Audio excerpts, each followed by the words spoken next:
How do you feel the kids on the football team responded following the news that came out on Monday?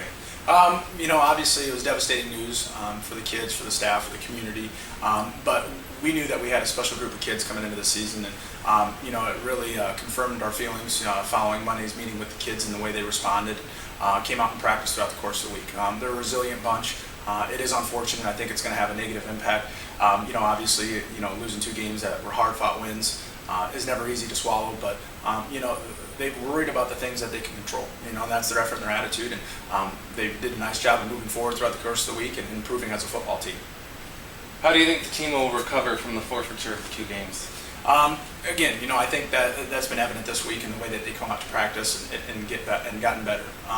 They focus their attention on the things that they can control. And that's not always easy for 17 and 18-year-old kids to do.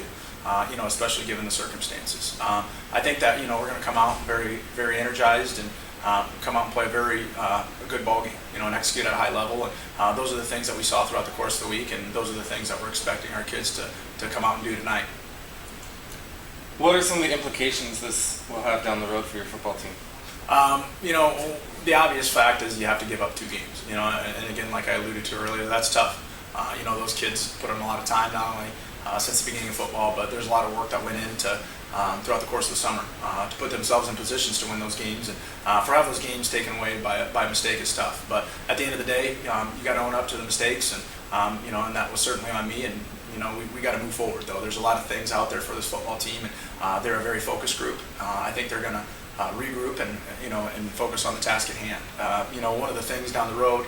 Unfortunately, the loss against Makokata does count as a 13-point deficit for us, so that could have implications in regards to playoff seeding. But it is what it is, and we've spoken to the kids about that.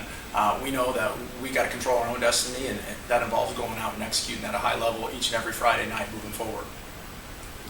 Looking to tonight's game, what is one area that you still need to improve on as a team after 3 weeks? Playing 4 quarters, we feel like we've come out in the first 2 quarters and played excellent. But there's a lot left to be desired out there in the 3rd and 4th quarter, and our kids know that. And every week we've gotten better, I feel. And this week we definitely took a step in the right direction, and maintaining tempo and throughout the course of the practice. And hopefully that plays itself out not only this week but the ensuing weeks as well.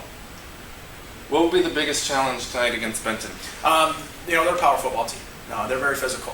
They're going to come right at you, and we got to match that intensity. And their pad level is very good, probably the best that we've seen from the opponents in the first 4 weeks. So we're going to have to come ready to play. They're a group that's very improved.